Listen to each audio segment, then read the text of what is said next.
बिस्मिल्लाहिर्रहमानिर्रहीम। अस्सलाम वालेकुम डियर स्टूडेंट्स, उम्मीद है कि आप सब खैरियत से होंगे। My name is Adeel Mehboob, I am lecturer in computer science. आज की इस वीडियो में हम चैप्टर नंबर 10 की जो एक्सरसाइज है, इस एक्सरसाइज में क्वेश्चन नंबर 8 को सॉल्व करेंगे। क्वेश्चन नंबर 8 के 3 पार्ट्स हैं, ए, बी और सी, और इन पार्ट्स में हमारे पास उसने कुछ प्रैक्टिस के तौर पे क्वेश्चंस दिए हैं। इनमें पूरे प्रोग्राम्स करने की ज़रूरत नहीं है। हम एक पीस ऑफ कोड लिखेंगे और समझेंगे कि ये जो उसने क्वेश्चन हमें दिए हैं इनका आंसर क्या है। कुछ ऐसे क्वेश्चंस हैं जो कि आउटपुट वाले हैं कि हमने आउटपुट बतानी है, और कुछ ऐसे हैं जिनमें हमने आउटपुट को देखते हुए उससे मुतल्लिका स्टेटमेंट लिखनी है। तो इससे आपकी प्रैक्टिस हो जाएगी और आपको इंशाल्लाह अच्छी समझ आएगी जब हम इसको कंप्यूटर पे परफॉर्म करेंगे कंपाइलर में। तो चलते हैं लेक्चर की तरफ। डियर स्टूडेंट्स, जैसा कि आपको पता है कि हम चैप्टर नंबर 10 की एक्सरसाइज कर रहे हैं, और चैप्टर नंबर 10 की एक्सरसाइज में जो हमारे पास क्वेश्चन नंबर 8 है उसमें आपकी सिर्फ प्रैक्टिस के लिए उसने कुछ टास्क आपको दिए हैं। क्वेश्चन नंबर 8 के 3 पार्ट्स हैं, ए, बी और सी। तो सबसे पहले तो मैं क्वेश्चन रीड आउट करता हूँ यहाँ से, और उसके बाद फिर हम इसको प्रैक्टिकली परफॉर्म करके देखेंगे कि इसका आंसर क्या बनता है। सबसे पहले तो यहाँ पे जो पार्ट ए है हमने उसको करना है। तो इसकी स्टेटमेंट ये है कि show how the value -17.246 would be printed using the formats %8.4f, %8.3f, %8.2f, %8.1f, %8.0f and %0.2f। यानी ये कुछ उसने फील्ड विड्थ स्पेसिफायर्स लिखे हुए हैं फ्लोट डाटा टाइप के, और एक वैल्यू उसने दी हुई है फ्लोट टाइप की और नेगेटिव में है ये। वो कहता है कि अगर ये वैल्यू हो और हम ये जो उसने यहाँ पे फील्ड विड्थ स्पेसिफायर्स दिए हैं, वो कहते हैं हम इनको लगाते हैं तो हमारे पास क्या आउटपुट आएगी और ये वैल्यू किस तरह से प्रिंट होगी। तो इसको प्रिंट कर लेते हैं। सिंपल इसके लिए हमने क्या करना होता है कि हम प्रिंट एफ की स्टेटमेंट लगाएंगे, और प्रिंट एफ की स्टेटमेंट लगाते हुए हम ये काम करेंगे। तो सिंपल सा टास्क होगा, और इसमें हमने क्या करना होता है, क्योंकि हम प्रैक्टिकली इसको देख रहे हैं तो हमें इसका एक स्ट्रक्चर बनाना पड़ेगा। तो मैं यहाँ पर हैश इंक्लूड से stdio.h हेडर फाइल लगा रहा हूँ, stdio.h, उसके बाद इंट मेन। यहाँ पे सिंपल डायरेक्ट हम प्रिंट एफ लगा सकते हैं, उसमें कोई मसला नहीं है। हम डायरेक्ट ही यहाँ पर डबल कोट्स के अंदर हम वो फील्ड विड्थ स्पेसिफायर लगाएंगे जो उसने हमें कहे हुए हैं। तो पहला जो फील्ड विड्थ स्पेसिफायर है वो है %8.4f। तो हम लगाते हैं %8.4f। तो आपको पता है कि ज़रूरी नहीं है कि प्रिंट एफ में हम कोमा के बाद वेरिएबल लिखें, हम डायरेक्ट वैल्यू भी लिख सकते हैं। और वैल्यू जो है वो हमारे पास है -17.246, ये हमारे पास वैल्यू है। उसके बाद हमने सेमीकोलन लगाया और फिर रिटर्न 0। अब हम इसको एग्जीक्यूट करते हैं, देखते हैं इसमें कोई एरर तो नहीं है, और फिर देखेंगे कि ये वैल्यू किस तरह से प्रिंट होती है। तो यहाँ पे जब मैंने इसको रन किया तो ये आपके सामने आउटपुट आ गई -17.2460। अब इसको समझिएगा कि ये 0 उसने क्यों दिखाया, ये मैं आपको एक्सप्लेन करता हूँ। देखें यहाँ पे जो फील्ड विड्थ स्पेसिफायर लगा हुआ है वो क्या है, 8.4f। 8.4f का मतलब है कि टोटल वैल्यूज़ कितनी होनी चाहिए, 8 होनी चाहिए, और पॉइंट के बाद कितनी वैल्यूज़ होनी चाहिए, 4 वैल्यूज़ होनी चाहिए। लेकिन अगर हम इस वैल्यू को देखें, इस नंबर को देखें, तो पॉइंट के बाद हमें 3 वैल्यूज़ नज़र आ रही हैं, 2, 4 और 6। अब मसला ये है कि उसने कहा है कि पॉइंट के बाद 4 वैल्यूज़ होनी चाहिए। तो उसने क्या करना होता है, जब ऐसी सिचुएशन हो कि पॉइंट के बाद जो डिजिट्स हैं वो कम होते हैं, तो वो राइट साइड पे एक्स्ट्रा 0 लगा के उसको कंप्लीट करता है। तो उसने एक्स्ट्रा एक 0 लगा दिया यहाँ पे। अब टोटल उसने कहा था कि 8 होने चाहिए, तो हम ये काउंट करते हैं कि टोटल कितने हैं, 1 2 3 4 5। ये जो डॉट है ये भी एक करेक्टर होता है, 5 6 7 8, तो ये टोटल 8 ही बन रहे, तो एक्स्ट्रा कोई भी स्पेस नहीं आएगी। तो ये वाला जो फील्ड विड्थ स्पेसिफायर है, इसके केस में हमें इस तरह से वैल्यू नज़र आ रही है। अब जो दूसरा उसने फील्ड विड्थ स्पेसिफायर बताया हुआ है वो है %8.3f, %8.3f। तो यहाँ पे चेंज करते हैं, जब हम लिखेंगे %8.3f तो इसका मतलब ये है कि पॉइंट के बाद 3 वैल्यूज़ और टोटल कितनी होनी चाहिए, 8 होनी चाहिए। तो पॉइंट के बाद 3 तो हैं यहाँ पर, तो अब गिनते हैं ये कितनी बनेगी, 1 2 3 4 5 6 7, ये 7 वैल्यूज़ बन रही हैं, क्योंकि माइनस भी एक करैक्टर होता है ना, तो एक उसने स्पेस ऐड करनी है। तो इसको हम करके देख लेते हैं। तो ये आप देख सकते हैं यहाँ पे कि -17.246 पॉइंट के बाद 3 ही वैल्यूज़ हैं, लेकिन सबसे पहले एक स्पेस ऐड हो गई है, एक करैक्टर की स्पेस आ गई है। ये देखें यहाँ पे ये करैक्टर की स्पेस है, क्योंकि स्पेस नॉन प्रिंटिंग करैक्टर होता है तो आपको नज़र नहीं आ रही, लेकिन अगर हम यहाँ पर 8.4F करते हैं तो आपको आइडिया हो जाएगा कि जब 3 किया था तो एक स्पेस थी वहाँ पर। ये देखें ये माइनस इस टाइम बिल्कुल साथ है, बिल्कुल लेफ़्ट अलाइनमेंट पे है, लेकिन अगर हम यहाँ पर 3F करते हैं तो वो स्पेस ऐड कर रहा है कुछ इस तरह से। ये देखें यहाँ पे स्पेस ऐड की हुई है। फिर नेक्स्ट जो है वो कहता है 8.2F। अब 8.2F करेंगे तो जाहिर सी बात है कि पॉइंट के बाद उसने क्या 2 वैल्यूज़ होनी चाहिए। तो पॉइंट के बाद जब 2 वैल्यूज़ का हम तसव्वुर करते हैं तो उसने क्या करना होता है, राउंड ऑफ करना होता है, अगर वो राउंड ऑफ हो रहा है तो देखें जब पॉइंट के बाद 2 वैल्यूज़ को हम पिक करेंगे 2 और 4, तो 4 के बाद आ गए 6, तो 6 की वजह से ये 4 राउंड ऑफ हो गया और यहाँ पे आ गया 2 5। अब अगर 2 5 को देखें पॉइंट के बाद 2 वैल्यूज़ को, तो अब काउंट करते हैं टोटल कितनी है। उसने कहा 8 होनी चाहिए, तो ये बनती हैं 1 2 3 4 5 6, ये टोटल 6 हैं। तो यहाँ पे 2 स्पेसेस आ रही हैं ताकि इसको मुकम्मल 8 करैक्टर की स्पेस के तौर पर रिज़र्व कर लिया जाए। नेक्स्ट वो कह रहा है कि 8.1F, तो अगर हम 1F करते हैं तो अब क्या होगा। अब जाहिर सी बात है कि ये 4 और 6 जो है ये निगलेक्ट हो जाएगा, इग्नोर हो जाएगा, और फिर एक्स्ट्रा स्पेसेस भी आ जाएंगे उसको 8 मुकम्मल करने के लिए। ये आप देख सकते हैं 2 चूँकि राउंड ऑफ नहीं हो रहा, उसकी वजह ये है कि 2 से अगला जो डिजिट है वो 4 है। तो अब 2 को अगर हम देखें तो अब काउंट करते हैं 1 2 3 4 5, तो 3 स्पेसेस यहाँ पे आ रही हैं। आप देख सकते हैं कि इस बार स्पेसेस भी ज़्यादा ऐड हो चुकी हैं। उसके बाद 8.1F के बाद वो कहता है 8.0F।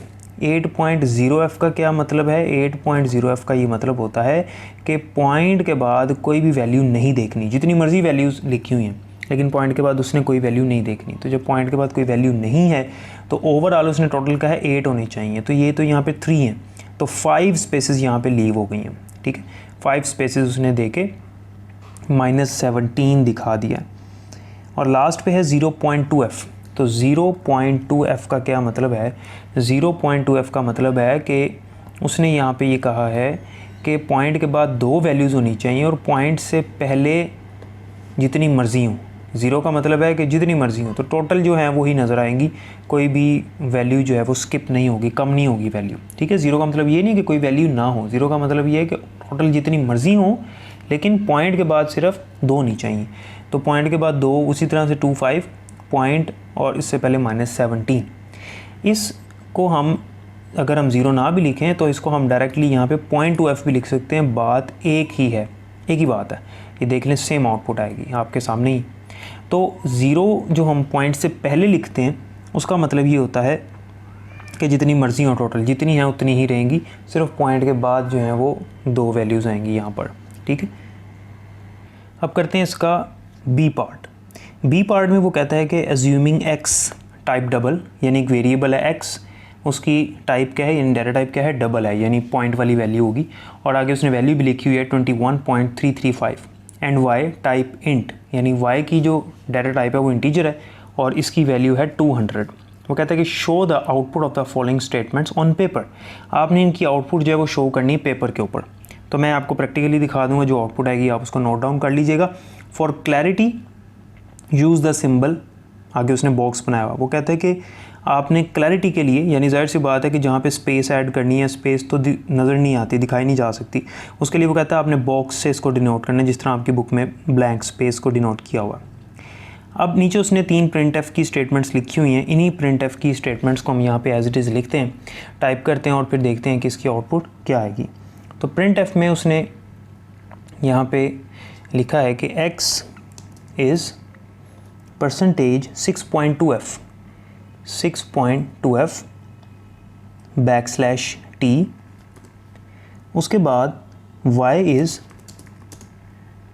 Percentage 4D, percentage 4D आगे लगा हुआ \n, और उसके बाद कोमा के बाद x, y, तो यहाँ पे x, y ये हो गया। दूसरी printf देखते हैं, printf, और इसमें है y is percentage t, y is percentage d और \n, और उसके बाद कोमा के बाद y की वैल्यू प्रिंट हो रही है यहाँ पे। इस तरह से मैंने सेमीकोलन लगाया और फिर प्रिंट एफ, और जो थर्ड स्टेटमेंट है वो है एक्स इज़ परसेंटेज 0.1f और \n लगा हुआ है और कोमा के बाद x है। अब देखते हैं कि इसकी आउटपुट क्या आती है। इन तीनों स्टेटमेंट से हमें आउटपुट क्या मिलेगी। इसको एग्जीक्यूट करते हैं, कंपाइल एंड रन, और इसमें एक एरर है, और ऑब्वियसली एरर क्या है कि हमने x और y को डिक्लेयर नहीं किया। तो आपने इस तरह से एरर को भी देखना होता, तो x और y को हमें डिक्लेयर करना होगा। उसने तो स्टेटमेंट्स डायरेक्ट लिख दिए, जब हम चूँकि इसको ज़ाहिर है प्रैक्टिकली कर रहे हैं तो हमें x और y को डिक्लेयर करना होगा। तो हमारे पास जो y है वो उसने बताया इंटीजर टाइप का है, और y की वैल्यू जो है वो 200 है, और x जो है वो हमारे पास डबल टाइप का है। तो मैं यहाँ पर टाइप करता हूँ double x is equals to 21.335 और इसको अलाइन कर लेते हैं। अब यहाँ से इसको हम रन करते हैं और देखते हैं कि क्या आउटपुट आती है। तो ये इसकी आउटपुट है जी, आप इसको नोट कर लें। x is percentage 6.2f। तो 6.2f का मतलब ये है कि टोटल 6 डिजिट्स होने चाहिए, यानी टोटल 6 डिजिट्स की स्पेस रिज़र्व हो और पॉइंट के बाद सिर्फ 2 डिजिट्स। अब पॉइंट के बाद 2 अगर हम देखें तो ये 3 बनता है। तो चूँकि आगे 5 है, तो जब 5 होता है या 5 से ग्रेटर वैल्यू है तो उसको राउंड ऑफ करता है। तो ये क्या बन जाएगा, 4 बन जाएगा, 3-4 बन जाएगा। तो अगर 3-4 को कंसीडर करें तो ये बनता है, कितने डिजिट्स बन रहे हैं, 1 2 3 4 और 5। तो उसने कहा था 6। तो एक स्पेस है यहाँ पे, ये नोट कर लें, यहाँ पे एक स्पेस है, और y की वैल्यू उसने क्या परसेंटेज 4d। तो y में टोटल हमारे पास डिजिट्स कितने हैं, 3। तो एक स्पेस है यहाँ पे शुरू में, दोनों में एक एक स्पेस है, इसकी वैल्यू में भी और इसकी वैल्यू में भी। जब आप पेपर पे लिखेंगे यहाँ एक बॉक्स बना देंगे छोटा सा। इसी तरह से यहाँ पे लिखा है y is percentage d, y का फॉर्मेट स्पेसिफायर परसेंटेज d लगा दिया। तो वैसे उसकी वैल्यू जो है वो 200 और वो इंटीजर टाइप का ही है, तो एज इट इज़ वैल्यू जो है वो उसकी शो हो जानी है यहाँ पे, ठीक है। तो देखें आप, उसने लिखा हुआ है कि y is 200 as it is नज़र आ जाएगा, और x जो है वो लिखा हुआ है 0.1f, यानी पॉइंट के बाद एक डिजिट होना चाहिए। तो पॉइंट के बाद एक जब पिक करेगा तो 3 होगा, और टोटल उसने कहा जितने मर्जी हो। तो यहाँ कोई स्पेस नहीं है, तो 21.3 आएगा। बस यहाँ पे एक स्पेस है और यहाँ पे एक स्पेस आ रही है। ये हो गया हमारा इसका बी पार्ट। अब चलते हैं पार्ट सी के। पार्ट सी में वो कहता है the variables a, b and c are 307, 408.558 and -12.31 respectively. Write a statement that will display the following line. For clarity, the symbol box shows a blank space. वो कह रहा है कि आपने ऐसी स्टेटमेंट लिखनी है जो कि ये आउटपुट दे, उसने नीचे आउटपुट दी हुई है। तो इसका बहुत आसान तरीका है, आपने प्रिंट एफ यूज़ करना है, और प्रिंट एफ यूज़ करते हुए आपने ये आउटपुट शो करनी होती है। तो बहुत ही आसान इसका काम है। आपने क्या करना है कि आपने एक प्रिंट एफ की स्टेटमेंट लगानी है, लेकिन उससे पहले ज़ाहिर है हमें वेरिएबल्स को डिक्लेयर करना होगा। तो हमने सबसे पहले तो देखना है कि वेरिएबल्स की जो वैल्यू है वो किस टाइप की है। तो हमें पता चल रहा है कि जो a है वो इंटीजर टाइप का है, b जो है और c। b जो है हमारे पास ये भी फ्लोट, या इसको डबल कर लेते हैं, और जो c है वो हमारे पास फ्लोट टाइप का है। तो मैं यहाँ पे एक वेरिएबल लेता हूँ a, इसको इंटीजर के तौर पे डिक्लेयर किया, और a को मैं वैल्यू दे रहा हूँ 307। ये हो गया a। अब हम डिक्लेयर करते हैं डबल के तौर पे b, और b को वैल्यू देते हैं हम 408.558। उसके बाद नेक्स्ट हम यहाँ पे एक और वेरिएबल डिक्लेयर करते हैं c, और इसको हम करते हैं फ्लोट c इक्वल्स टू, और c की जो वैल्यू हमारे पास वो है -12.31। ये हमारे पास वैल्यूज़ आ गई। अब हमने एक ऐसी प्रिंट एफ की स्टेटमेंट लिखनी है कि जैसी उसने हमें आउटपुट कही है वो आ जाए। उसके लिए हम क्या करते हैं, उसके लिए कोई मुश्किल काम नहीं है।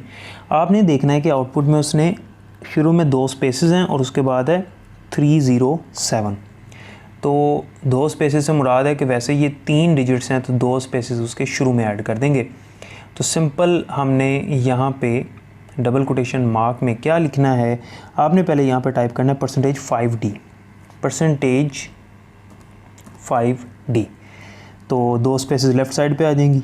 उसके बाद %11.2f, %11.2f, क्योंकि 408.56 से पहले 1 2 3 4 5 स्पेसेस हैं क्वेश्चन के अंदर। तो वैसे अगर हम देखें तो ये पॉइंट के बाद 2 वैल्यूज़ हैं और टोटल कितने करेक्टर रिजर्व हो रहे हैं हमारे पास 11 हो रहे हैं, तो 11.2f। उसके बाद परसेंटेज 8.1f। 8.1f क्योंकि हमारे पास वैल्यू जो है वो है -12.31। तो वो कह रहा है कि ये सिर्फ 3 नज़र आए, यानी पॉइंट के बाद एक वैल्यू, और ओवरऑल कितने करेक्टर यहाँ पे रिज़र्व हो रहे हैं अगर हम उन स्पेसेस को भी ऐड करें तो ये हमारे पास हो रहे हैं 8।